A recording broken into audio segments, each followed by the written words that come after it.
Quand on est en Jésus-Christ, ça va bien. David a dit, quand je tourne mes regards vers le Seigneur, de toute façon, tu n'as que deux directions dans la vie. Ou tu les tournes vers le Seigneur, ou tu les tournes vers les problèmes, les difficultés, les angoisses que tu traverses.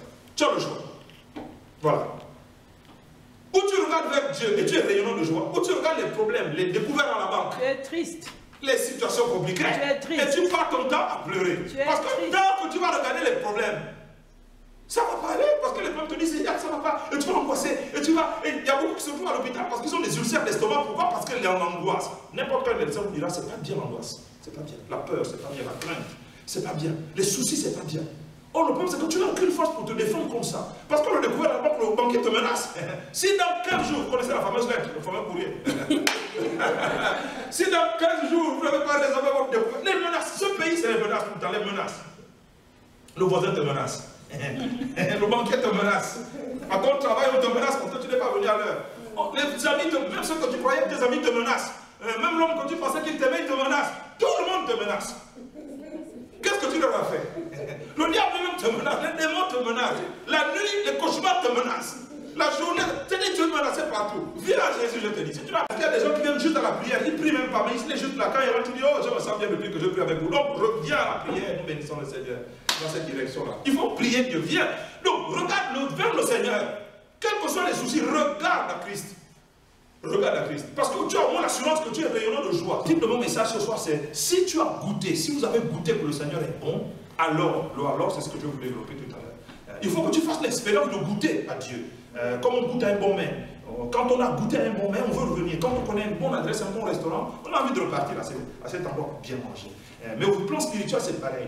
Si toi qui es là, tu as goûté que le Seigneur est bon, alors donc je t'invite d'abord dans un premier temps à goûter au Seigneur, à goûter, à voir, à construire une relation avec Dieu. Nous sommes à l'église, c'est pour, effectivement, comme je disais dans ma prière tout à l'heure, c'est pour devenir meilleur.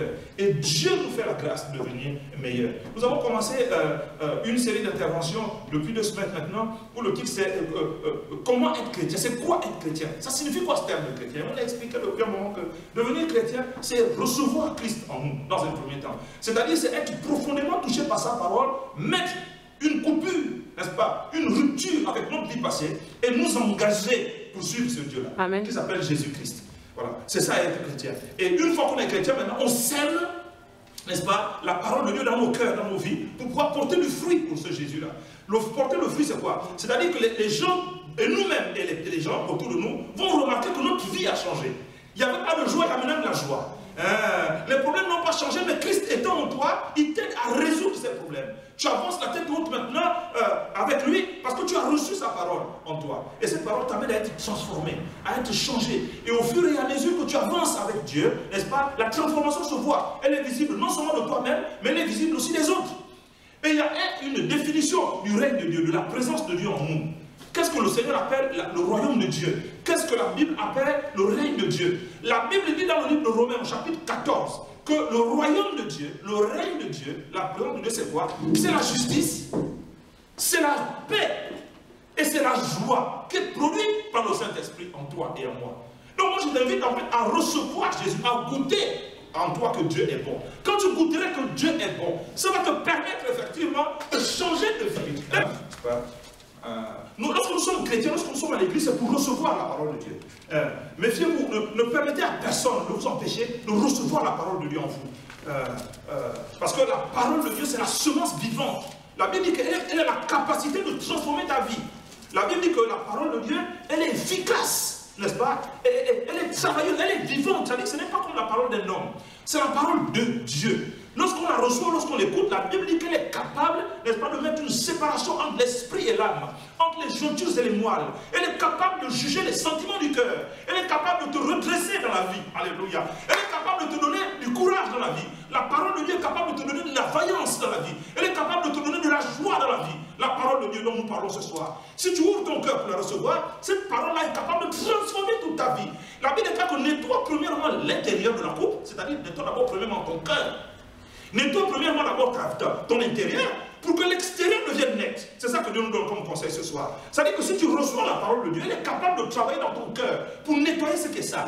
pour nettoyer ce qui est de l'ordre du désespoir, de l'ordre comment dirais-je, de l'ordre du malheur. La parole de Dieu est capable de te réorienter, de te donner un espoir, une espérance dans la vie, de te donner un cap dans la vie. La parole de Dieu est capable de te donner une direction dans la vie. C'est-à-dire que si tu ne savais pas comment marcher, elle est capable de te diriger, la parole de Dieu. Jésus a dit ceci, une parole magnifique que j'aime beaucoup.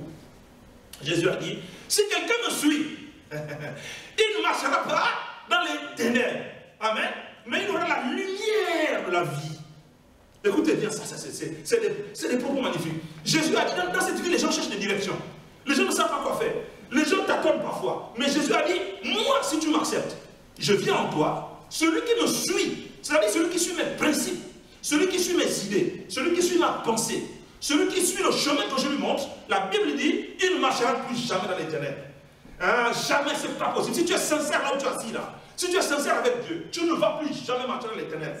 Mais tu auras, alléluia, c'est une promesse ferme, tu auras la lumière de la vie. Tu auras, c'est une promesse, tu auras la lumière de la vie. La lumière de la vie. Amen. Amen. La lumière de la vie. Dans cette vie, vous savez, tu peux avoir fait de grandes études. Tu peux être issu d'une famille noble. Tu peux avoir des relations dans la vie. Mais si tu n'as pas la lumière de Jésus, tu marches dans les ténèbres. Et la Bible dit que celui qui craint Dieu trouve même dans son cœur des chemins tout tracés. Écoutez-moi ça. Si tu crains l'Éternel, la Bible dit que tu vas trouver dans ton cœur des chemins tout tracés. C'est-à-dire que dès que tu cherches une solution, Dieu répond. Alléluia. Tu cherches une solution, le Seigneur te répond. Parce qu'il va t'inspirer ses voies. Il va t'inspirer, il va te montrer, n'est-ce pas, la conduite à suivre. Quel que soit le problème devant lequel tu te trouves ce soir. Écoute-moi bien. Quelle que soit la difficulté devant laquelle tu te trouves ce soir, quelle que soit la décision que tu as à prendre pour tel lendemain, si tu suis Jésus, si tu suis cette parole inspirée, tu ne seras pas dans les ténèbres. 1 Pierre chapitre 1 verset 22 dit, par votre obéissance à la vérité de la parole de Dieu, par votre obéissance à la vérité, vous avez purifié votre être afin d'aimer sincèrement vos frères. Aimez-vous donc ardemment les uns les autres de tout votre cœur. Verset 23, c'est là ce que je vais m'appuyer. Vous, car vous êtes nés à une vie nouvelle. Car vous êtes nés, là vous êtes assis là, vous êtes nés à une vie nouvelle. Si vous avez reçu Jésus-Christ dans vos cœurs, c'est-à-dire que si tu as dit un jour à Jésus, et si tu n'as pas encore fait, je t'invite à le faire ce soir. Dis à Jésus, avec tout ton cœur, viens dans mon cœur. Je t'ouvre mon cœur tel que je suis. Je ne connais pas les choses de Dieu, mais ce n'est pas grave. Je te reçois dans mon cœur. Seigneur, viens dans mon cœur. La Bible dit que si tu crois ça dans ton cœur, tu arrives à la justice aux yeux de Dieu. Et si tu le confesses de ta bouche, tu parviens au salut aux yeux de Dieu. C'est-à-dire, il y a des gens, quand je leur prêche l'évangile, j'étais encore avec quelqu'un, tard, jusqu'à minuit, je crois, avec un ami, à qui j'essaie de présenter l'évangile. Et il va me répondre, oui, mais ma femme connaît les choses de Dieu, etc. etc.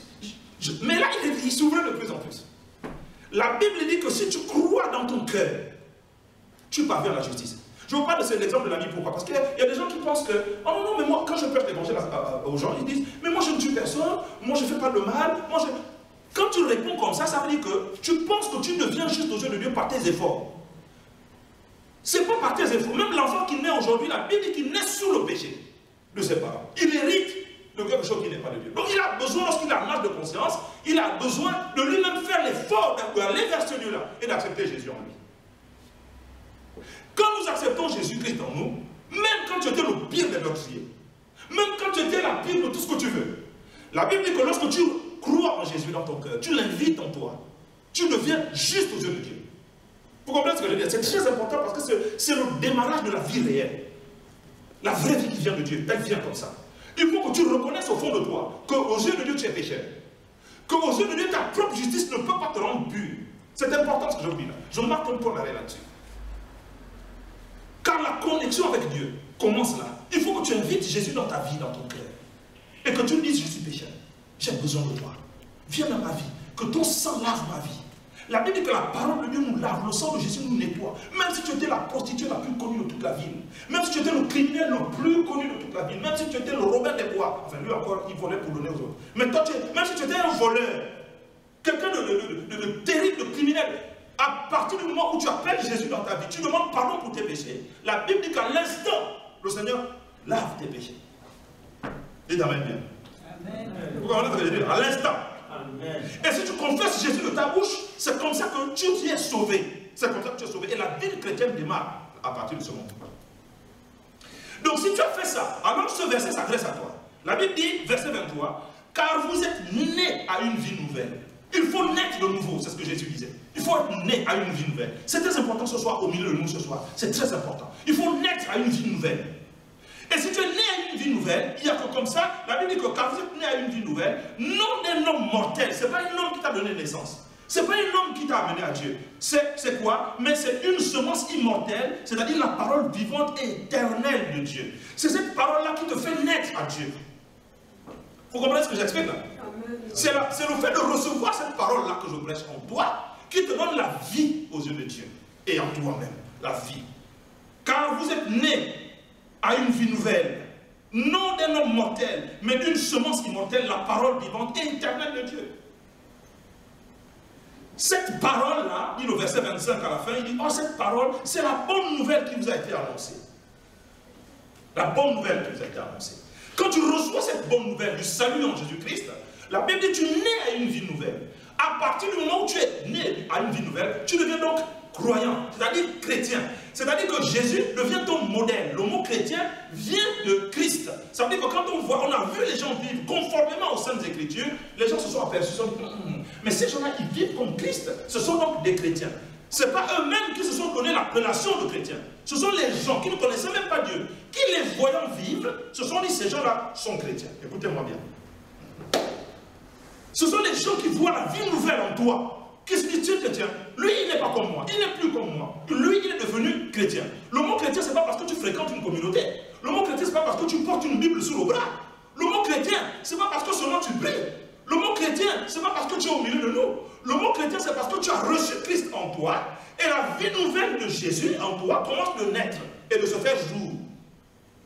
Voilà pourquoi la Bible va dire, puisque tu es devenu chrétien maintenant, c'est là où on commence au chapitre 2, verset 1. Regardez, on est toujours dans Pierre. Regardez maintenant le chapitre 2, verset 1. La condition pour qu'on lise le chapitre 2, verset 1, c'est que, est-ce que tu as reçu la vie nouvelle en toi? C'est pourquoi j'insiste sur le fait de recevoir Jésus. Il faut que ça soit déjà clair.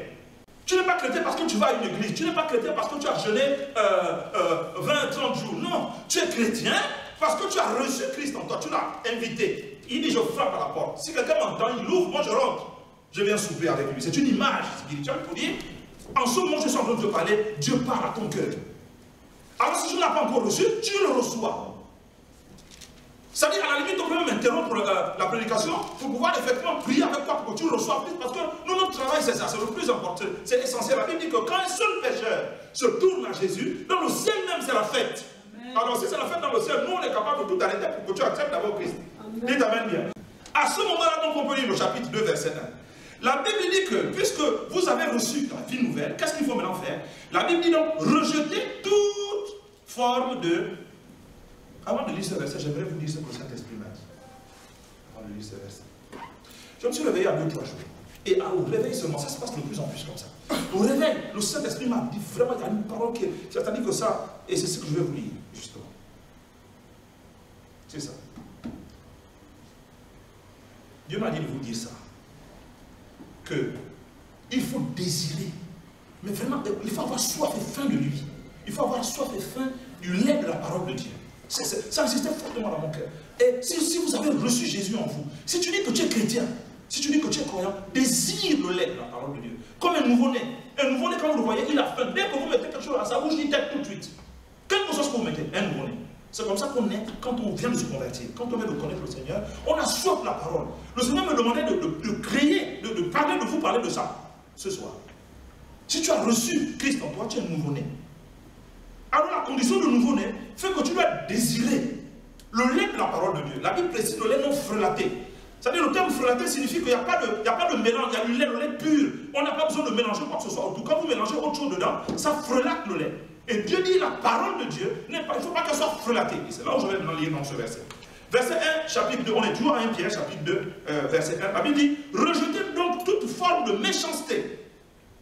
Parce que tu es un nouveau-né maintenant, parce que tu es un croyant maintenant, parce que tu as dit que tu veux marcher avec Christ. Il dit, donc, rejetez donc toute forme de méchanceté et de ruse.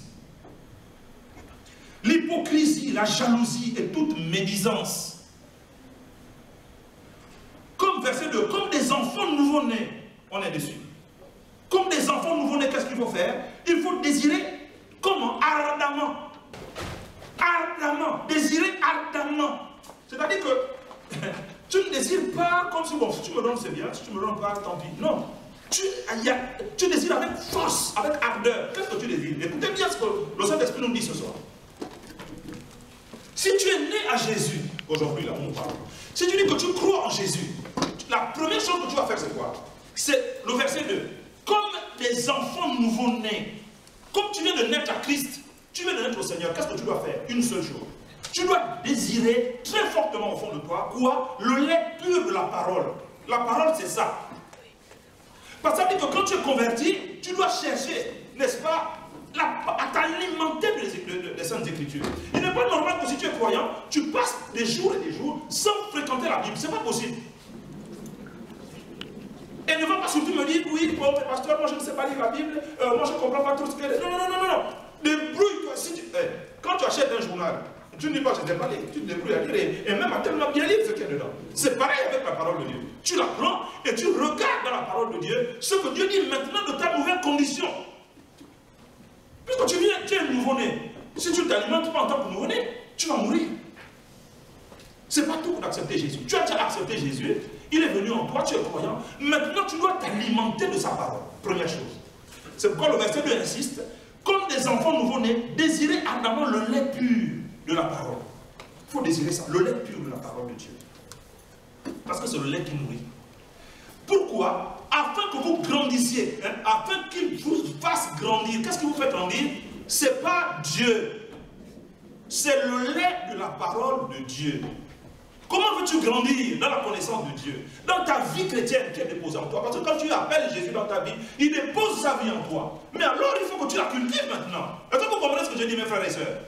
Amen. Il faut maintenant que tu cherches le lait de la parole de Dieu. Dites Amen bien. Amen. Moi j'aimerais que vous vous concentriez là-dessus. Parce que c'est vraiment notre vie là dont nous parlons. Oh, mais moi, les choses de Dieu, là, est-ce que ça marche? Moi, ça fait un moment que je suis à l'église. Moi, ça fait un moment que je crois à Dieu et je ne vois pas trop grand-chose. Mais quelle est ta responsabilité? Ta responsabilité, c'est de désirer le lait de la parole de Dieu, exactement comme l'image d'un nouveau-né qui cherche le sein de sa maman ou le biberon que la maman lui donne. Et regardez l'image, pensez à cette image. Dès que vous mettez un biberon ou quand la maman met son sein dans la bouche de l'enfant, regardez comment le mouvement est presque violent. Parce qu'il cherche le lait, il veut. Et il a compris tout à son âge qu'il doit se nourrir. C'est la même attitude dont le Seigneur parle ici. Désirer le lait de la parole de Dieu. Désirer le lait. Moi je vous ai dit, je faisais un témoignage il y a quelques jours aux sœurs, aux frères, quand je me suis converti, ou même avant, j'aimais la Bible à un point, je ne comprends pas. C'est-à-dire que quand j'étais peut-être au primaire, quand je vais loin dans ma pensée, ce sont les chrétiens, même quelqu'un avec moi qui disait, mais qu'est-ce que tu comprends? Mais il disait ça pour me gronder même. Pour me blâmer de ça. Mais j'aimais les Saintes Écritures. J'aimais. J'avais avec ce livre, regardez même dans quel état il est. Et pourtant, j'ai des nouvelles Bibles avec moi, mais je me suis tellement habitué à celle-ci que je cherche, j'aime les choses de Dieu. J'aime les choses de Dieu. Je prie que le Seigneur crée en chacun d'entre nous ici ce soir la soif et la faim des choses de Dieu. La soif et la faim des choses de Dieu. Vous savez, travailler pour Dieu dans le ministère et tout ça, c'est bien, mais ça arrive après, c'est secondaire. C'est d'abord ta communion avec Dieu qui doit exceller. Parce que d'elle vont déborder toutes les bonnes choses que tu cherches. Vous savez, il y a un verset qui dit dans la Bible que celui qui désire travailler dans le ministère désire une bonne tâche. Vous comprenez ça? Celui qui désire être responsable de l'église, c'est bon. Celui qui désire aller prêcher la parole de Dieu, c'est très bien. Mais il y a d'abord les conditions que Dieu donne avant. Tout ça, c'est après. C'est bien. Et je prie Dieu ici que vous ayez envie de travailler dans le champ de Dieu. Prêchez le Seigneur, allez voir les SDF, amenez du monde à l'église, chantez pour Dieu, engagez-vous dans le ministère, parce que si tu as compris que Jésus est ta vie, je te dis qu'on ne va plus avoir besoin de te dire quoi que ce soit. Il y a quelque chose qui chauffe en toi, qui bouillonne en toi. Vous savez, je vous ai raconté ici l'histoire des deux disciples qui étaient sur le chemin d'Emmaüs. Ils allaient dans un village qui s'appelait Emmaüs. Et le Seigneur Jésus, qui était mort et ressuscité, leur est apparu. Et il leur parlait de manière que leur cœur bouillait. Leur cœur chauffait, leur cœur brûlait, mais ils ne savaient pas encore que c'était Jésus. Et quand bref, ils ont fait la Sainte Seine et tout ça, et que Jésus leur s'est montré en tant que Jésus, le Jésus qu'ils avaient connu à eux, et il a disparu à leurs yeux, ils se sont dit même, c'est pas possible. Mais est-ce que quand il parlait, ça chauffait dans notre cœur. Ça, quand tu as le Seigneur, c'est ça. La parole de Dieu chauffe dans ton cœur. C'est-à-dire que tu as envie d'avoir avec Dieu, n'est-ce pas, une relation, un rapport que C'est-à-dire que, trouvez vous-même les mots. Amen. Trouvez vous-même les mots. Tu ne peux pas être passif quand c'est les choses de Dieu. Tu ne peux pas tenir le pied quand on va dire allons à l'église. Non, parce que c'est la conséquence de la vie de Dieu en toi. C'est-à-dire que tu n'as même plus... Je vous dis toujours que nous, quand on s'est convertis, la réunion était à l'autre bout du village. On courait pour suivre la réunion. Parce qu'on avait envie des choses de Dieu. On avait soif des choses de Dieu. Le lendemain, j'avais un devoir sur table. Mais j'allais d'abord à l'église parce que je voulais des... Et le soir, quand je rentre, j'étudie. Mais le soir, attention, j'étudie. Hein? Et quand je repars à l'école, le lendemain, j'ai la deuxième note de la classe. Mais c'est un bon Dieu. À l'université, mon prof me dit, mon là, j'ai dit oui. Oui, monsieur, vous êtes toujours chrétien, j'ai dit plus que jamais. Mais comment avec tout ce qu'on vous enseigne ici? J'ai dit, vous pouvez tout m'enseigner, j'ai compris une chose, je suis ici pour prendre la note. Dès que j'ai fini la note, j'ai le diplôme, je recherche, je m'en vais, mais moi, c'est Dieu. Il y a un prof qui me dit, mais vous là. Je dis, non, vous, qu'est-ce qu'il y a? Votre esprit est fermé. Bon, mais toi, tu es là pour m'enseigner la littérature, tu es là pour rentrer dans mon esprit. Parce que tout ce qu'il disait était contre Dieu. Il m'enseignait le 20e siècle français. Et c'est un siècle athée des gens qui n'aiment pas Dieu. Je disais, je suis à l'université pour prendre un diplôme. Mais je ne suis pas ici pour qu'on touche à ma foi. Je faisais tout pour protéger ma foi. Et je suis sorti de là avec tout le diplôme que je voulais, jusqu'au dernier. Et puis j'ai gardé ma foi. Et ils sont étonnés, certains de mes amis, de mes professeurs, ne comprennent pas comment ça se fait qu'avec tout ce qu'on a reçu à l'université, je suis resté dans la foi. Et je leur prêche Jésus aujourd'hui, la plupart d'entre eux. Parce que j'avais faim et soif de mon Dieu. J'avais faim et soif. C'est pourquoi la Bible dit, comme des enfants nouveau-nés, alléluia, désirez ardemment. Désirez pas comme ça, bon, si c'est là, c'est bon. Oh, si c'est pas là, c'est pas grave. Oh, non, tu n'as plus cette attitude-là. Tu as soif de Dieu. Alléluia. Tu dis même, les autres, même s'ils ne viennent pas d'un jeu de Dieu, c'est pas mon problème. Moi, je veux de ce Dieu-là. Je veux. Alléluia. La Bible dit, désirez ardemment. Pourquoi? Pour grandir. Pour que cela vous fasse grandir en vue du salut. Puisque, comme dit l'Écriture, vous avez goûté combien le Seigneur est bon. Est-ce que tu as goûté que le Seigneur est bon? Le problème, c'est qu'il faut goûter toi-même. Il y a des choses qu'on a dit. Oh non, moi je ne viens pas parce que mes copines ont dit. Mais... Non, laisse les copines là où elles sont. Vous savez, il y a une histoire dans la Bible avec la Samaritaine. Jésus arrive au bord du puits, il voit une femme, il demande à boire. Et il nous raconte toute sa vie. Oh, mais tu as eu Sainte Marie. Même le 6e avec lequel tu vis là, c'est pas ton mari. Oh, mais comment tu sais tout ça? Est-ce que tu es un prophète? Et elle arrive à comprendre que Jésus est le Messie qui attend. C'est le Fils de Dieu. C'est le Sauveur. La Bible dit cette femme a tout laissé sur place. Elle a laissé Jésus. Elle est partie dans son village. Elle allait dire à tout son village, mais venez voir. Est-ce que ce n'est pas le Messie que je vais rencontrer là? Il m'a raconté toute ma vie. La Bible dit que tout le village, toute la ville de Samarie s'est déplacée pour aller voir Jésus. Mais quand Jésus leur a parlé, ces gens-là, ils ont dit à cette femme, nous sommes venus voir Jésus parce que tu nous as parlé de lui. Même maintenant que nous-mêmes nous l'avons entendu. Nous ne croyons plus à cause de ce que toi, tu nous as dit de lui. Nous croyons maintenant parce que nous-mêmes, nos oreilles ont entendu et nos yeux ont vu. Maintenant, à partir d'aujourd'hui, nous croyons que lui, là, il est le sauveur du monde. C'est-à-dire qu'à un moment donné, c'est l'autre qui t'a amené à l'église. À un moment donné, c'est l'autre qui t'a parlé de Dieu. Oui, ça c'est un temps de ta foi. Mais toi-même, à partir de ce moment où on t'a parlé de Dieu, tu as commencé à développer ta communion avec Dieu. Et tu dis à l'autre, ah oui, ce que tu as dit là, c'était vrai. Mais mon ami, aujourd'hui, moi-même, maintenant, je commence mon cheminement avec Dieu. Donc, c'est toi qui m'amènes au chemin de Dieu. Tu ne veux plus de Dieu, c'est ton problème. Hein? Mais moi, le Dieu, là, chez qui tu m'amènes, là, j'ai trouvé qu'il est le chemin, la vérité et la vie. Et nul ne vient au Père que moi, je reste là. Amen. C'est comme ça que toi-même, tu viens au chemin de Dieu. Ce n'est pas parce que l'autre te dit allons à l'église. Le temps quand l'autre te dit allons à l'église, ça c'est un temps. Quand l'autre te parle des choses de Dieu, oui, c'est un temps. Quand le pasteur même te parle, oui, c'est... Mais après, tu dis, ah, pasteur, moi-même, maintenant, je commence et j'accélère une nouvelle relation avec ce Dieu-là. Et la parole, et c'est là que tu as commencé à désirer le lait de la parole de Dieu. Tu ne te sépares plus de la Bible, tu ne te sépares plus des choses de Dieu. Tu as soif de prier, tu as envie de chercher ce Dieu-là. C'est comme ça que, c'est pour ça que j'ai intitulé ce message-là. Si vous avez goûté que le Seigneur est bon, ça c'est la condition. Si vous avez goûté que le Seigneur est bon, alors qu'est-ce que vous faites? Vous commencez à développer votre vie avec lui. Vous commencez à rechercher Dieu.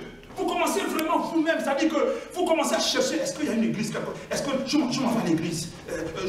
J'appelle un frère, j'appelle une soeur. Ah, mais le verset biblique là, c'est... nous dévorer la parole de Dieu, nous dévorer les livres de Dieu, nous dévorer les enseignements du Seigneur. Il y avait une vie qui vivait en nous. Amen. Amen. Si vous êtes né de Dieu, si vous avez goûté que Dieu est bon, si vous avez goûté, est-ce que là où tu te trouves, tu as goûté à Dieu? Ça, c'est est-ce que tu as goûté à Dieu?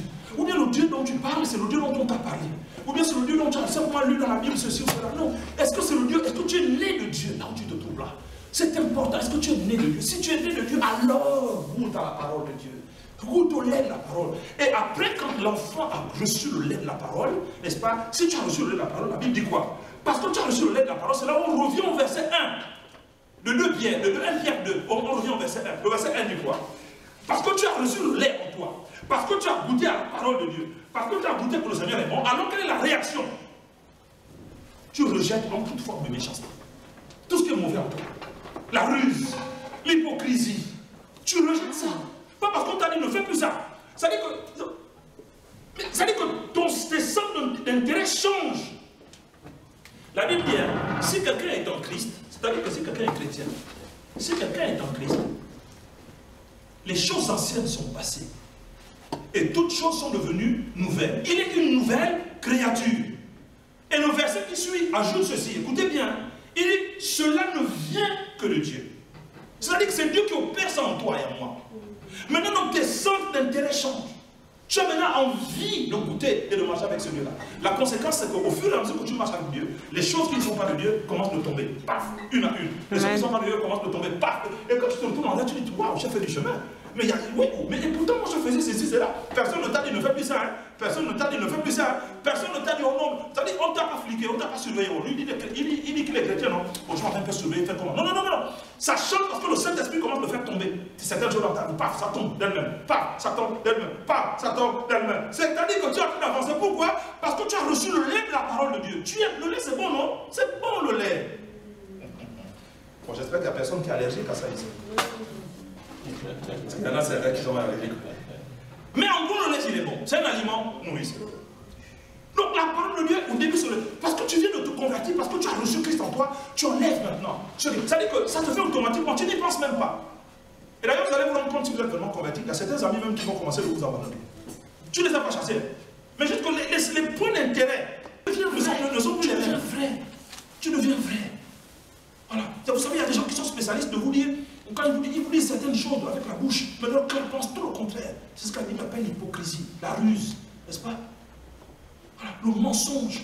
Tu as dit la fausse personnalité. Tu montres aux gens une personnalité, mais en réalité, toi-même dans le fond, tu es autre. La Bible dit ces choses-là tombent maintenant parce que tu as reçu le lait de Dieu en toi. Tu reçois le lait de la parole. Et ton objectif, c'est que tu aimes tellement Dieu dans ton cœur que tu veux changer maintenant ta vie. Tu as soif de lui. Et la Bible dit que quand Dieu voit que tu es sincère, il commence de créer sa nature en toi. Et donc, tout seul, regardez, la Bible dit rejeter. Ça veut dire quoi? C'est un verbe d'action. C'est-à-dire c'est toi qui le fais. Rejeter. Ce n'est pas Dieu qui vient le faire en toi. C'est toi qui as la volonté de le faire. C'est un verbe d'action. Rejeter. Quoi? Toutes les formes de méchanceté que vous connaissez. Qui sont ceux qui habitent en toi. Ta propre conscience sait où tu en es. Ta propre conscience, là où tu es assis. Ta propre conscience sait où tu en es. Voilà. Donc, ce qui est là, ça tombe tout seul. L'immoralité, la ruse, l'hypocrisie, les jalousies et toute médisance. Il y a des gens qui sont spécialistes de ne dire que du mal des autres. Vous l'entendez toute la journée du matin au soir. Il n'est pas capable de dire 2 phrases bonnes sur quelqu'un. C'est toujours des choses dures, méchantes, des choses mauvaises. Ça, c'est la méchanceté. La Bible dit qu'il faut laisser ça. Pourquoi? Parce que tu as reçu le lait de Dieu en toi. La présence de la parole de Dieu en toi, du lait en toi, ça nettoie, ça lave. Vous comprenez, c'est pourquoi la Bible dit que la parole de Dieu nous lave. La parole de Dieu nous nettoie, nous lave. C'est pas à moi, tu as soif et faim de la justice maintenant de Dieu. Voilà pourquoi la Bible dit que le royaume de Dieu c'est quoi? Comment tu sais que tu es dans le royaume de Dieu? Comment tu sais que tu es dans le véritable? Comment tu sais que tu es dans le Seigneur? La Bible dit que le royaume de Dieu c'est la justice. C'est-à-dire, ce qui est juste et droit vient en toi maintenant. Ce qui est juste et droit, ce qui est bien, ce qui est pieux. C'est pour ça que je vous ai dit, je vous ai parlé de Siméon, je reviendrai en 2 minutes sur lui tout à l'heure. Voilà. Rejetez la ruse, l'hypocrisie, la méchanceté, la jalousie, les médisances. Parce que vous avez reçu Dieu en vous. N'est-ce pas? Et c'est là où cette vie de Dieu-là, quand elle se développe en toi, nous avons des conséquences qui viennent. Regardez, toujours on est dans le livre de Pierre. Regardez le chapitre 4 maintenant. Juste 2 versets. Regardez le chapitre 4, nous sommes toujours dans 1 Pierre. Nous sommes en train de constater ce que signifie le fait d'être croyant, le fait d'être de nouveau, le fait d'avoir la vie de Dieu en nous. N'est-ce pas? Nous sommes en train de réfléchir à cela. Regardez ce que dit le verset 4, le chapitre 4, toujours de 1 Pierre, à partir du verset 2. Il dit, afin de ne plus vivre, il nous parle de nous, nous qui sommes des enfants de Dieu maintenant. La Bible dit, afin de ne plus vivre le temps qui vous reste à passer dans votre corps. Amen. Amen. Le temps qui reste à passer dans votre corps, ne vivez plus, afin de ne plus vivre le temps qui vous reste à passer dans votre corps, selon les passions humaines. Selon les passions humaines, n'est-ce pas? Mais selon la volonté de Dieu. Donc, c'est-à-dire que dans la parole de Dieu, recherchez ce qui plaît à Dieu. Conformez-vous à Dieu. Alléluia. Écoutez, il dit, afin de ne plus vivre le temps qui vous reste à passer dans votre corps, selon les passions humaines, mais selon la volonté de Dieu. Verset 3, c'est bien assez, écoutez le langage du Saint-Esprit ce soir, écoutez le langage du Saint-Esprit. C'est bien assez en effet d'avoir accompli dans le passé, quand vous étiez encore païen, la volonté des païens. En vous abandonnant, c'était quoi la volonté des païens? En vous abandonnant à la débauche, aux passions mauvaises, à l'ivrognerie. Si tu n'as pas encore eu à faire que tu perds tous tes moyens, l'ivrognerie, aux orgies. Vous prenez un dictionnaire chez vous, vous regardez le sens de ces mots-là. Les orgies, n'est-ce pas? Les beuveries et aux dérèglements associés aux cultes idolâtres. Ça, c'était la vie qui nous caractérisait quand on n'avait pas encore Jésus en nous. Voilà. Quand on n'avait pas encore Jésus en nous, c'est ça qui nous caractérisait. On ne vivait pas selon la volonté de Dieu, mais selon la volonté des païens. Et c'est quoi la volonté des païens? C'est ça. Ce sont les passions humaines, ce sont la débauche, les passions mauvaises, l'ivrognerie, les orgies, les beuveries, les dérèglements associés à l'idolâtrie, etc. La soif des choses qui sont mauvaises, qui font même que même la communauté humaine te repousse. Tellement ce que tu fais est mal. La Bible dit ça, c'était la volonté des païens. Et vous avez vécu comme ça avant. On était chez les sorciers, on voulait rendre le mal pour le mal, coup pour coup, la loi du temps. Tout ça, c'est la vie d'avant. Il m'a fait ça, il va voir. Non, laisse. La Bible dit, remets-toi entre les mains de Dieu. Elle m'a fait ça, elle va me sentir. Non, non, laisse Dieu lui faire sentir. Parce que nous avons maintenant une nouvelle vie. Nous sommes des nouveaux-nés. Vous comprenez ça? Nous sommes nés dans les choses de Dieu maintenant. Donc on doit maintenant conformer notre vie aux choses de Dieu. C'est ça la belle vie. Regardez le verset 4 dit quoi? Maintenant, tous les païens, ils trouvent étrange que vous ne vous associez plus à eux. Ils trouvent étrange que vous ne participiez plus avec eux dans la même vie de débauche. Vous entendez ce que la Bible dit? Vous ne participez plus avec. Pourquoi? Parce que vous êtes croyants justement maintenant. Vous avez changé de vie maintenant. Vous avez dit à Jésus, viens dans mon cœur. Et je vous ai demandé tout à l'heure, est-ce que quelqu'un ici a déjà dit, vous tous vous m'avez dit oui. Donc votre vie devrait maintenant être celle qui plaît à Dieu. Et les gens qui sont pendant Dieu disent quoi? Ils trouvent étrange, ils trouvent bizarre, ils trouvent extraordinaire, ils trouvent pas compréhensible du tout. Ils trouvent que c'est... Mais est-ce qu'il est normal? Est-ce qu'il est encore normal? Ils trouvent ça étrange. Quoi? Que vous ne participiez plus à la débauche, aux beuveries, aux orgies. Oh, quand on allait draguer des filles. Oh, quand on allait faire nos 400 coups. Tu n'es plus dedans. Les 400 coups, c'est fini. Ça, tu n'es plus les 400 coups. Tu es maintenant avec Jésus. Ta vie maintenant veut être semblable à ton maître. Alléluia. Celui que tu appelles ton Dieu, ton Seigneur quand tu pries. Dès que tu fermes les yeux, tu dis Seigneur. Seigneur, je veux. Mais celui que tu appelles Seigneur, celui que tu appelles Père dans tes prières. La Bible dit que tu dois te conformer à ses voies. La Bible dit, comme il est saint, vous aussi soyez saints dans toute votre conduite. Ça, c'est le béaba de la vie de croyant. Ce que je vous dis là, c'est le béaba de la vie chrétienne. Ce que je vous dis là, quand tu dis que tu confesses le nom de Jésus à ta bouche, la Bible dit qu'il faut que tu conformes donc ta vie à celui que tu appelles Père dans tes prières, à celui que tu appelles Seigneur dans tes prières. Il faut maintenant que tu regardes dans sa parole ce qui fait que tu sois conforme à lui. Vous savez, je vais vous dire une chose qui est dure. Qui est dure pour moi. La Bible dit qu'au dernier jour, certains vont dire, moi j'ai prophétisé. Mais moi j'ai prêché l'évangile. Mais moi j'ai fait des miracles. Moi j'ai imposé les mains aux malades et les malades ont été guéris. Moi j'ai prophétisé, moi j'ai été ton serviteur. Jésus m'a dit, moi je ne vous connais, je te connais pas. Pourquoi? Parce que tu marches dans l'iniquité. Tu ne peux pas faire une profession de connaître Dieu et de marcher contre les lois de Dieu. Ça ne marche pas. D'ailleurs, il y a un verset dans l'Ancien Testament qui est dur, qui dit, si quelqu'un n'obéit pas à la loi et au commandement de Dieu, même la prière qu'il fait est une abomination à Dieu. Vous comprenez ça? Les mots sont forts, hein? Mais c'est ça que la Bible dit. Parce que quand tu dis que tu aimes quelqu'un, tu as voulu lui faire plaisir. Quand tu dis que tu aimes Dieu, alors tu dois conformer ta vie et donc tes actes à ce qui plaît à Dieu. Pour que la nature de Dieu commence à venir en toi. Et petit à petit, nous devenons semblables à Dieu. Amen. Est-ce que vous comprenez ce que est-ce que vous êtes bénis ce soir? Hein? Si tu veux suivre le Seigneur, c'est là, c'est comme ça. La Bible dit que les païens, donc ceux qui ne sont plus avec vous, ils trouvent bizarre que vous ne participez plus à la même vie de débauche qu'eux. Ils prétendent et ils se répandent comme en calomnie sur vous. N'est-ce pas? La Bible, ils vont même rendre compte à Dieu pour ça. J'aimerais comprendre Romains au chapitre 12. Romains au chapitre 12. Je te dis que si tu veux servir le Seigneur, c'est une bonne chose. La Bible dit qu'il faut même que tu désires, un chrétien normal désire servir ton Dieu. Mais en servant Dieu, il ne faut pas que toi-même tu sois rejeté à la fin. L'apôtre Paul dit, moi, même l'apôtre Paul, tout apôtre Paul qu'il était, il dit que moi je ne veux pas, après avoir prêché aux autres, être rejeté. C'est pourquoi je me traite durement. Tout ce que Dieu interdit, je veux faire, parce que je ne veux pas être rejeté au dernier jour. Regardez Romains au chapitre 12. J'aime beaucoup comment c'est traduit dans la version du semeur que j'ai ici. Hein? Sur Romains au chapitre 12. Juste les 2 premiers versets. Romains au chapitre 12, les 2 premiers versets. Je prie le Seigneur que vraiment notre esprit, alléluia, s'ouvre, alléluia, au jour de Dieu. C'est important, mes amis, c'est bon d'être ensemble. Mais il faut que c'est encore meilleur que de plaire à notre Dieu. Parce qu'il va nous ouvrir des bénédictions. Si jamais nous lui plaisons, il va nous ouvrir des grâces.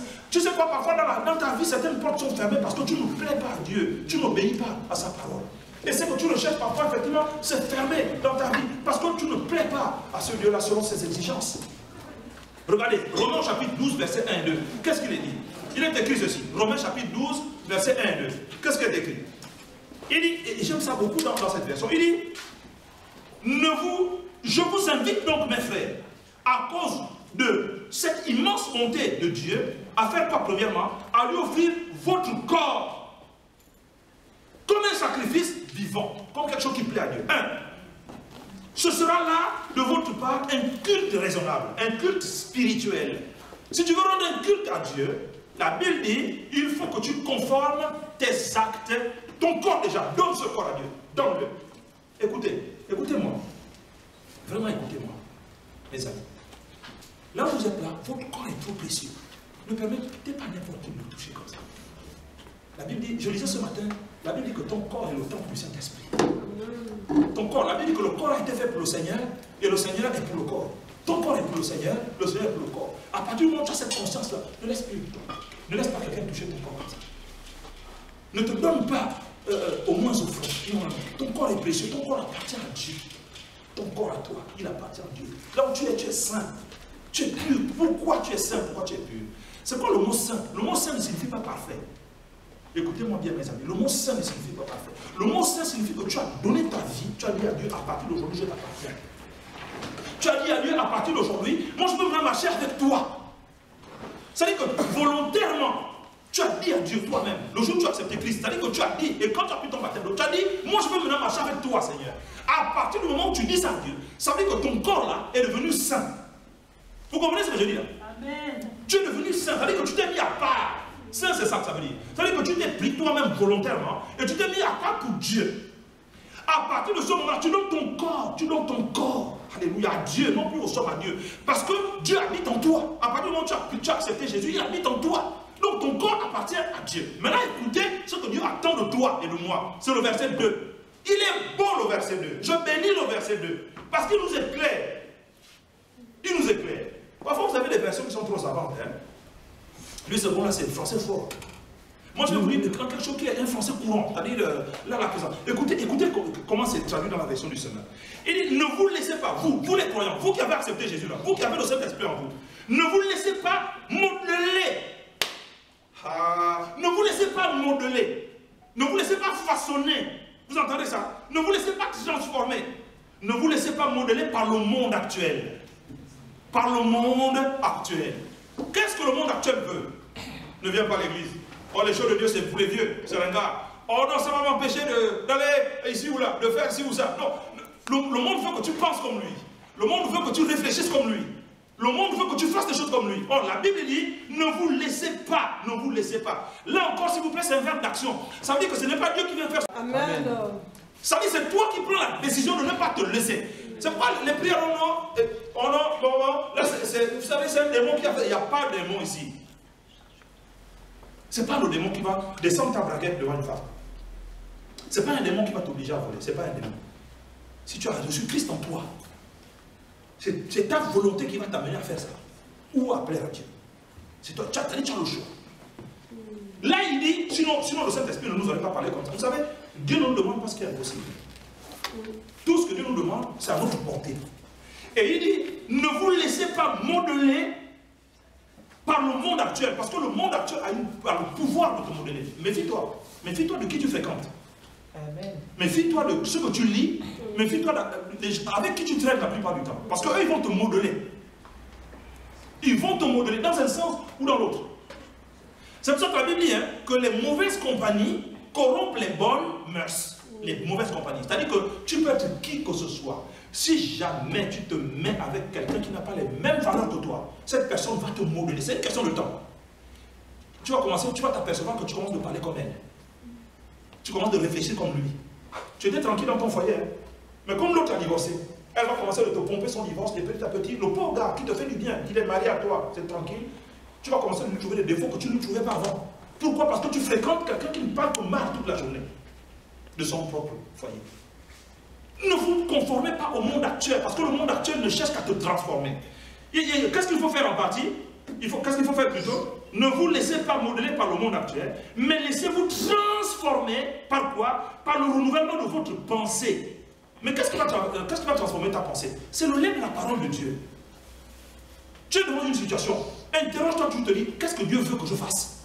Recherche la volonté de Dieu. Tu la trouves dans la parole, c'est écrit noir sur blanc. C'est écrit. Il y en a qui se laissent conduire seulement par les visions. C'est dangereux, hein? Parce que si ta vision n'est pas conforme aux Saintes Écritures, tu vas faire naufrage. Il y en a qui se font seulement conduire par les inspirations. Oui, à condition que ton inspiration soit soutenue par les Saintes Écritures. Amen. Ce qui nous protège là, ce sont les Saintes Écritures. Vous comprenez ce que je dis là? Amen. Suivez les Saintes Écritures. Un homme peut vous tromper, mais pas les Écritures. Même moi qui vous parle, je peux me tromper. Mais les Écritures vont me recadrer. Donc c'est bien bon de m'écouter, mais écoutez surtout les Saintes Écritures. Amen. Parce que moi aussi je vous dis ce que j'ai compris de Dieu. Moi aussi, ce que je vous dis. Vous connaissez beaucoup de pasteurs qui parlent comme ça d'eux-mêmes. Hein? Mais moi je veux votre protection. Je veux que vous ouvriez les yeux sur les Saintes Écritures de Dieu. Amen. Ne vous conformez pas au monde actuel. Mais soyez modelés dans votre pensée, par le renouvellement. C'est-à-dire que le renouvellement de la pensée, c'est change ta pensée, change. Ce qui n'est pas de Dieu, parce que tu as reçu Christ en toi, change ce qui n'est pas de Dieu en toi, change. La Bible dit, soyez transformés par le renouvellement de la pensée, parce que c'est la pensée qui te conduit. C'est la pensée. Si tu penses qu'aujourd'hui je m'en vais là-bas, si tu penses que je sors, tu vas sortir, parce que ta pensée te conduit. Et ta pensée, elle reprend ton âme. Voilà pourquoi, quand tu es sauvé, lorsque tu reçois Jésus, à l'instant que tu reçois Jésus, ton esprit est sauvé. Mais ton âme est en train d'être sauvée. Et ton corps sera sauvé. Je répète ça. Quand tu reçois Jésus, ton esprit est sauvé à la seconde où tu reçois Jésus. Tu es sauvé pour l'éternité, c'est bon, tu as la vie éternelle.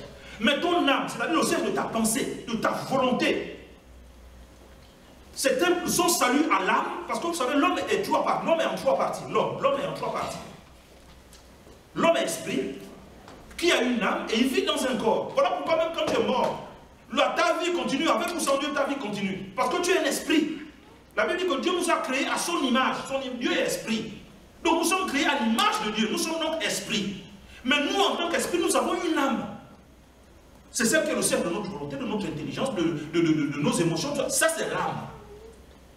Et nous avons un corps. Nous vivons dans un corps. Ce corps-là est une tente. C'est une maison, comme vous voyez là. Nous sommes ici. C'est pour ça que le jour où nous mourrons, nous sortons de cette maison pour aller dans l'éternité. Seulement tu vas dans l'éternité selon Dieu ou sans Dieu. Là, c'est toi qui décides, dans les jours de ta chair, là où tu es encore vivant, c'est toi qui décides de recevoir Christ en toi. Si tu reçois Christ en toi, alors, le jour où tu sors de ce corps-là, parce que tu as reçu Christ, tu vas vers Jésus. Certaines personnes disent même que dès que quelqu'un meurt, à la seconde il meurt, il sort de son corps. Et là, c'est les démons qui viennent te chercher si tu n'as pas eu Dieu dans ta vie, tu n'as pas eu Jésus, tu n'as pas confessé Jésus dans ta vie. Ou alors, c'est les anges qui viennent te prendre pour t'amener au Seigneur. Donc, quand nous avons reçu Jésus là, notre esprit a été sauvé à la seconde. Mais nous avons une âme. C'est pourquoi le livre de Jacques, au chapitre 1, dit que, au verset 29, je crois, il dit, recevez avec douceur la parole qui peut sauver vos âmes. Vous entendez? Recevez avec douceur la parole qui peut sauver vos âmes. Ça veut dire que l'âme est en processus de salut. Mais c'est là où le verset de Romains 12 s'applique. Il dit, renouvelle ta pensée. Avec quoi? Avec la parole de Dieu. Ça veut dire que si tu étais méchant, la méchanceté va partir parce que quand tu dis, ah, il dit qu'il ne faut pas être méchant. Ah. Oh, moi j'étais insolent avec les autres, moi c'était la loi du talent, il me fait ça, moi si je lui rends ça.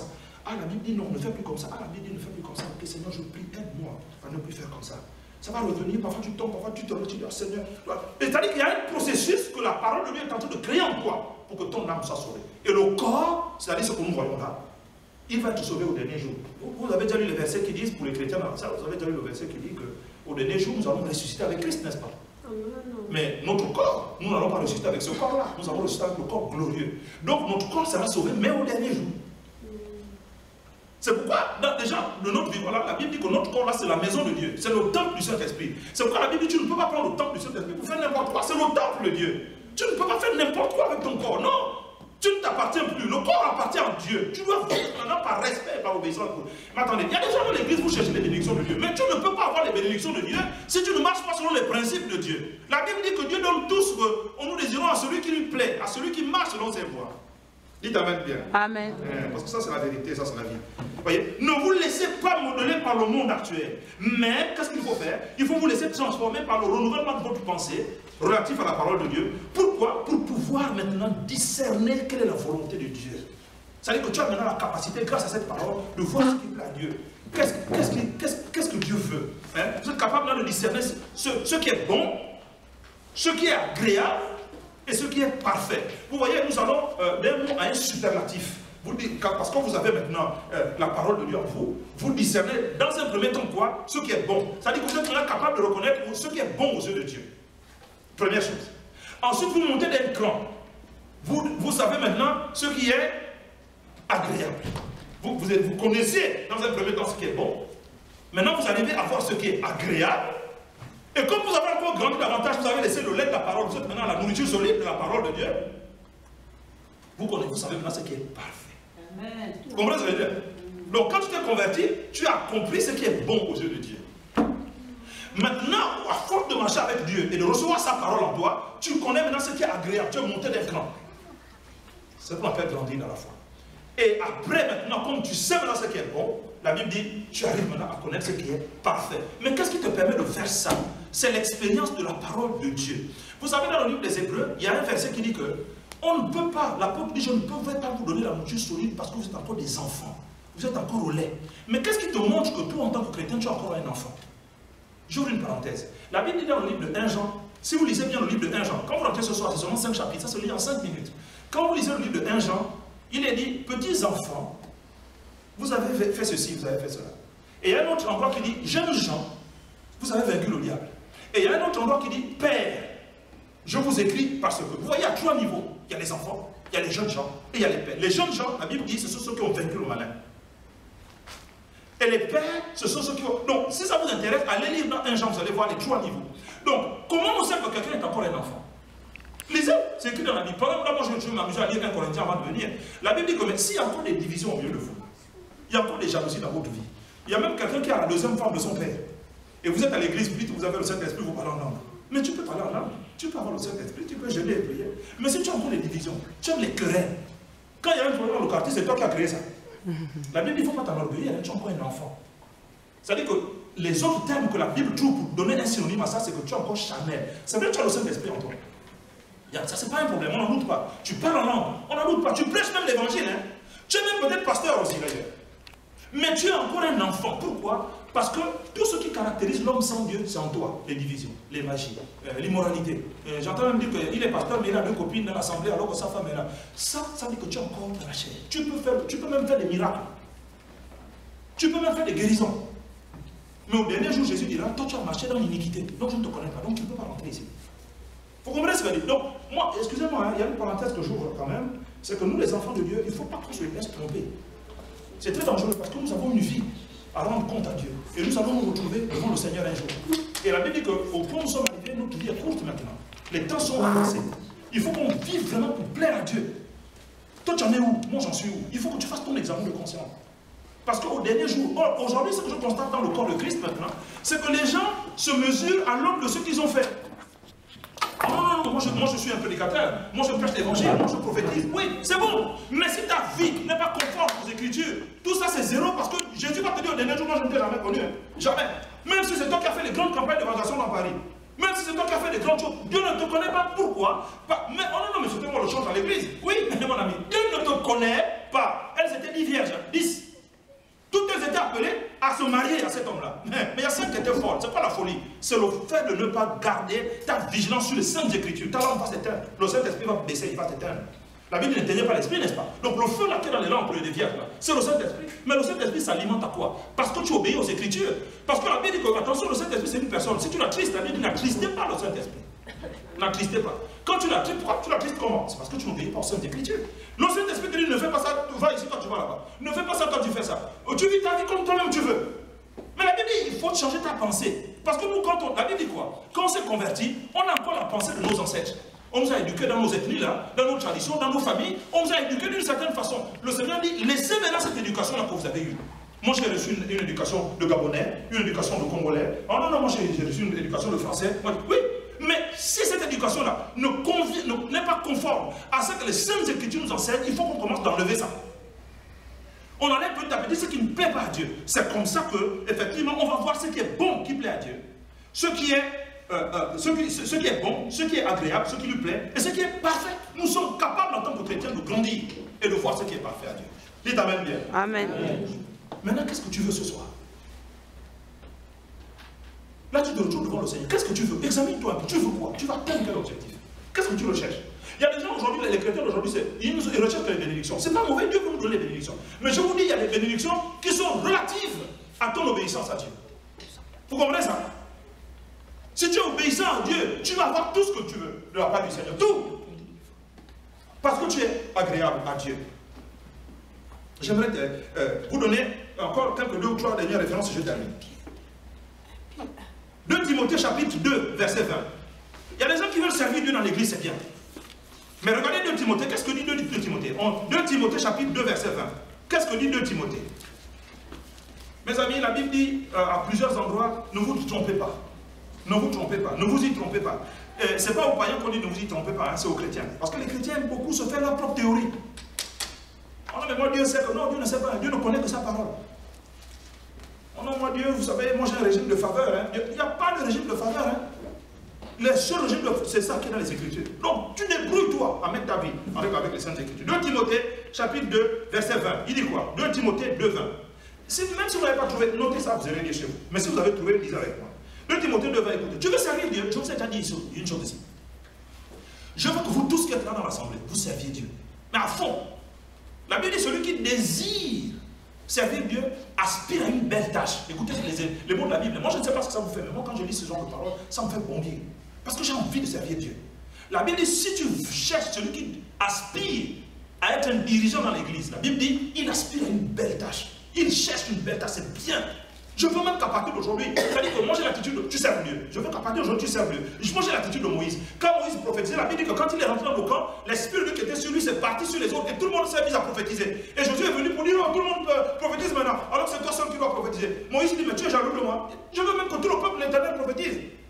Moi je veux que vous tous vous deveniez des pasteurs, des chantres, des hommes de Dieu, des femmes de Dieu, des prophètes. Je veux ça. Vraiment, de tout mon cœur, je veux que vous tous ici, vous serviez Dieu pour mettre le feu dans Paris. Amen. Je veux que vous mettiez, je veux que vous tous vous serviez Dieu. Vraiment, je veux que vous grandissez vite, servez Dieu, prenez des responsabilités dans l'église, servez Dieu. Moi, je veux même m'asseoir et vous êtes là, vous prêchez. Moi, je suis assis, je vous écoute et je suis béni. Mais, la Bible dit, si tu veux servir Dieu comme ça, si tu as soif de servir Dieu, parce que, écoutez-moi, mes amis, si tu sais dans ton cœur là où tu es là, tu as soif de servir Dieu, c'est bien, c'est de Dieu.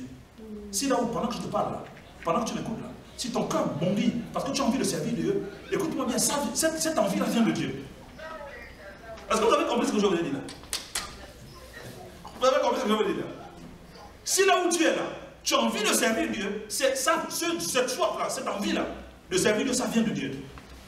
La Bible dit celui qui crée en vous le vouloir le faire. Mais, Dieu pose des conditions. C'est ça que je vous donne dans 2 Timothée chapitre 2, verset 20. 2 Timothée 2, 20 dit quoi? Écoutez bien. Si tu veux servir Dieu, ça te regarde, ça te concerne. Si tu veux rentrer au ciel, ça te concerne, c'est ce qu'on va dire. Si tu veux aller chez Jésus à la fin de tes jours, voilà qu'est-ce que dit le Seigneur. 2 Timothée 2, 20. Il dit, dans une maison, il n'y a pas seulement des vases d'or et d'argent.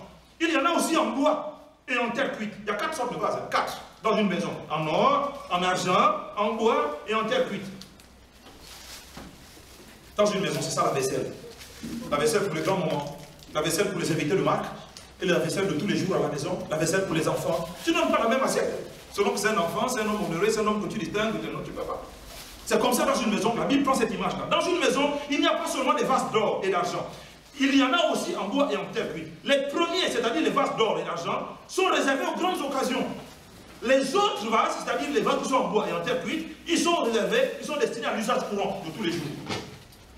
Verset 21. Eh bien, si quelqu'un se garde pur, écoutez l'exigence de Dieu. Vous entendez ça? L'exigence de Dieu. Si quelqu'un se garde pur de tout ce dont j'ai parlé là, il sera un vase destiné à un usage noble. C'est-à-dire qu'il ne sera pas un vase en bois ou un vase en terre, il sera quoi? Un vase en or ou en argent. C'est-à-dire que quand Dieu te voit, il dit comme Job, il dit, ah, ça c'est mon serviteur. Et ça dit Dieu flime. Dieu dit au diable, tu as vu, il n'y a personne là à la maison du potier comme elle. Hein. À la maison du potier, il n'y a personne comme lui. Il y a Paris là même, non, il n'y a personne comme elle. Dieu voit. Je vais vous raconter une histoire. Un jour, Jésus passe dans une ville de Galilée. Il voit quelqu'un qui vient vers lui, s'appelle Nathanaël. Et Jésus dit, oh, dès qu'il voit Nathanaël, il dit, oh, voici un Israélite en qui il n'y a pas d'injustice. Nathanaël est étonné, mais tu m'as vu où? Je dis, quand je t'attends, alors je te vois. Écoutez comment Jésus rend témoignage d'un être humain. Il dit, c'est un Israélite en qui il n'y a point d'injustice. C'est comme s'il te voit et dit, ah, ça c'est un Ivoirien en qui il n'y a pas d'injustice. Voilà un Français en qui il n'y a pas d'injustice. C'est Jésus qui parle, Dieu vivant. C'est lui qui parle, il te voit. Ça veut dire que tu as la capacité de te rendre un vase pur. C'est toi. Regardez tous les versets que je prends ce soir. C'est toi qui es mis en responsabilité et en perspective. C'est-à-dire, c'est toi qui décides de changer ta vie ou pas. C'est toi. Ce n'est pas le Seigneur qui vient, ce n'est pas le démon qui t'oblige. Non, non, non, non. Arrêtez-moi les faux enseignements que vous avez reçus ici. Ouais. Arrêtez les faux enseignements. Arrêtez ça. Ça vous trompe. C'est toi qui décides d'arranger ou pas, de nettoyer ou pas ta vie. Et si tu es sincère avec l'envie de nettoyer, c'est là que le Saint-Esprit vient pour t'aider.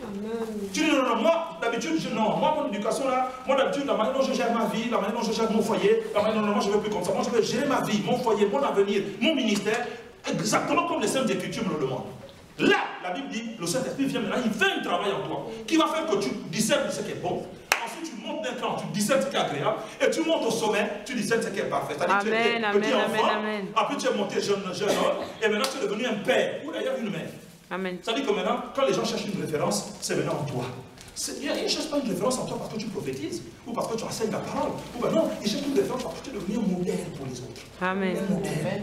C'est-à-dire que la parole de Dieu a pris vie en toi. Elle s'est formée. Maintenant, c'est pourquoi la Bible dit même que les femmes qui sont mariées depuis un moment, vous êtes en capacité de montrer aux jeunes femmes comment aimer leur mari. Parce que vous avez l'expérience. C'est comme ça qu'on devient adulte. La Bible dit qu'on est adulte par l'usage, par l'expérience de la parole de Dieu. Mais toi, qu'est-ce que tu expérimentes comme parole de Dieu dans ta vie? C'est parce que tu vas expérimenter la parole de Dieu dans ta vie que tu vas être pour les autres, même sans le vouloir, un modèle. Même tu n'as pourtant rien demandé, tu es caché, mais les autres vont te regarder et vont vouloir te copier. Parce que tu es devenu un père, tu es devenu une mère. Mais il y en a qui sont même des bébés dans la foi, ils ne savent même pas qu'ils sont des bébés dans la foi. Lui, il pense que parce qu'il s'est converti depuis 15 ans qu'il est un adulte. Non, hein, c'est pas ça, le registre de Dieu, ça ne marche pas comme ça. Hein. Même si tu as 50 ans dans l'église, tu peux être un bébé. Mais peut-être tu as 50 ans dans l'église de vie éternelle. Comment on sait que tu es un bébé? Je vous ai déjà dit les conditions, je vous ai déjà dit les éléments. Comment on sait aussi qu'on est un adulte? C'est par l'expérience de la parole de Dieu. Tu n'es plus au lait comme un nourrisson. Non, vous avez un bébé, il est au lait. Un jeune homme, il fait quoi? Il cherche, quand il arrive à la maison, il cherche maintenant lui-même à manger, il sait où maman vient à manger. Il est jeune homme, c'est-à-dire qu'il ne dépend plus de maman, il a grandi. Et un père, il devient la source. C'est maintenant lui qui pouvoir. Il n'est plus un jeune homme, non, c'est maintenant. Et ça, c'est toujours au niveau de prière dont on va parler ici un jour. Le premier niveau de prière, quand on est bébé, on demande. Demandez pour le Seigneur. Ah Seigneur, je demande. Quand je t'ai converti, pour ceux qui sont vraiment convertis, quand je t'ai converti et que tu pries, la chose arrive. Vous demandez pour le Seigneur. Et puis à un moment donné, paf, mais ça ne marche plus comme même. Pourquoi? C'est comme si Dieu est devenu plus dur. Non, il n'est pas devenu plus dur. Il exerce tellement au combat. Donc tu as grandi, tu es devenu un jeune homme. Là maintenant, tu fais quoi? Demandez et on vous donnera. Faites quoi? Et là maintenant, cherchez et vous trouverez. Là, tu es devenu un jeune homme. Tu cherches. Quand le jeune homme vient à la maison, il ne cherche plus il ne demande plus à manger. Il cherche. Il sait que maman a mis à manger. Il cherche lui-même. Il trouve. Il sait que le pain est là, le fromage est là-bas. Il sait que la charcuterie est à tel endroit. Il cherche. Donc, maintenant, quand tu n'es plus un jeune homme ou une jeune fille, tu as grandi, maintenant tu es devenu un père, la Bible dit frappez et on vous ouvrira. Vous comprenez ce que je dis là? Parce que dans la Bible, Dieu nous grandit.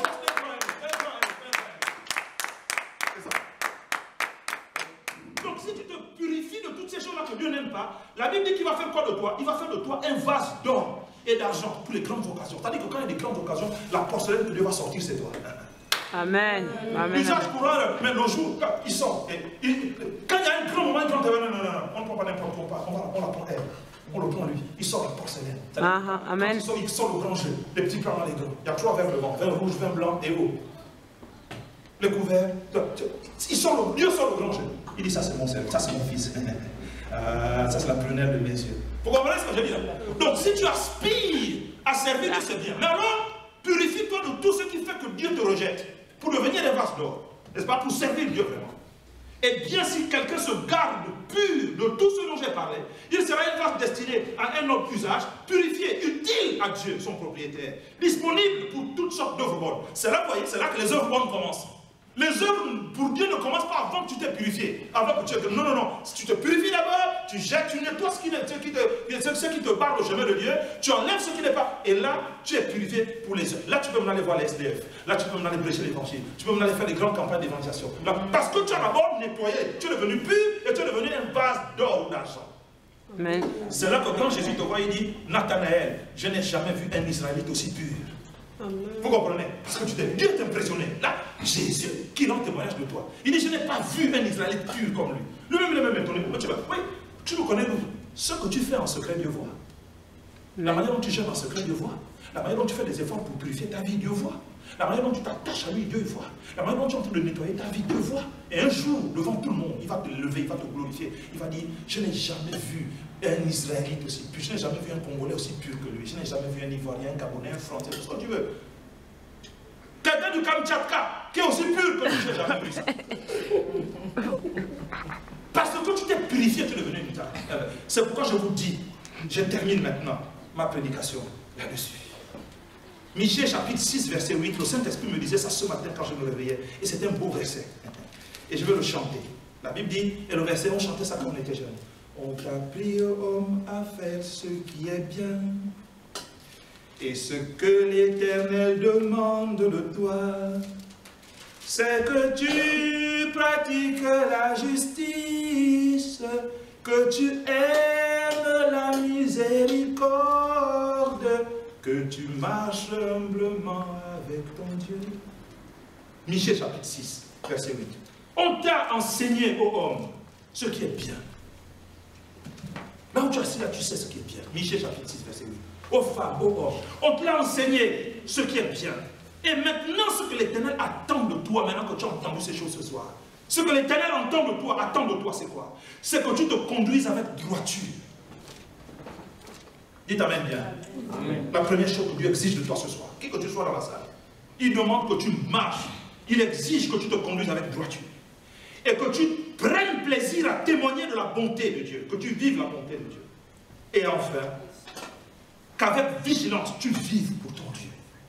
Là encore, c'est des verbes d'action. C'est à toi de décider de faire ça ou pas. C'est toi. On t'a appris à faire ce qui est bien. Vous savez, il y avait quelqu'un qui a tellement plu à Dieu, il s'appelait Enoch. La Bible dit Dieu l'a enlevé. Il y a des gens sur la terre qui n'ont pas connu la mort. Pensez un peu à ça. Un être humain a poussé sa relation, sa communion avec Dieu, au point que Dieu lui-même était impressionné, il l'a enlevé. Il s'appelait Enoch. C'est pas encore fini. Vous et moi, nous pouvons tellement pousser le fait de plaire à Dieu loin que Dieu lui-même va nous enlever, d'une manière ou d'une autre.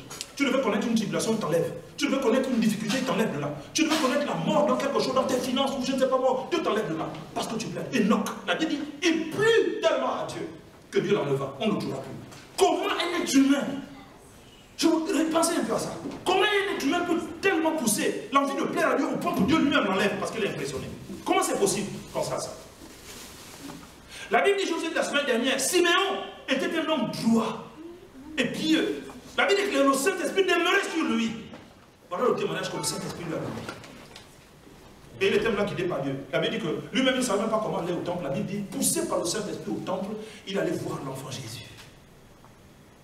Nathanaël, c'est un Israélite, un homme comme vous et moi. Jésus est impressionné. Oh, dès qu'on lui prend Philippe le présente à Jésus, dit, voici un Israélite en qui il n'y a pas d'injustice, il n'y a pas d'iniquité en lui, il n'y a pas de méchanceté en lui, il n'y a pas de ruse, d'hypocrisie, d'immoralité, il n'y a rien de mauvais en lui.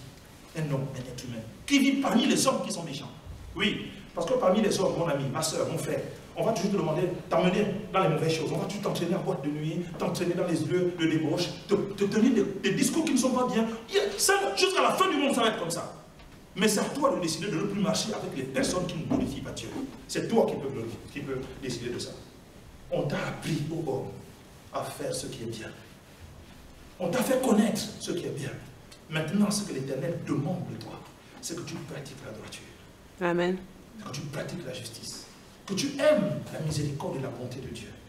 Et que tu marches maintenant humblement avec ton Dieu. Vous entendez, humblement. C'est-à-dire que fais-toi petit devant la parole de Dieu. Arrête de raisonner contre la parole de Dieu. Ça ne sert à rien. Parce que cette même parole, tu peux la rejeter aujourd'hui. Mais au dernier jour, tu la retrouveras. J'aimerais qu'on se lève et qu'on prie maintenant. J'étais brisée, vide et sans espoir. Ta grâce m'a trouvée, m'a restaurée. Je n'ai rien à moi, mais tel que je suis.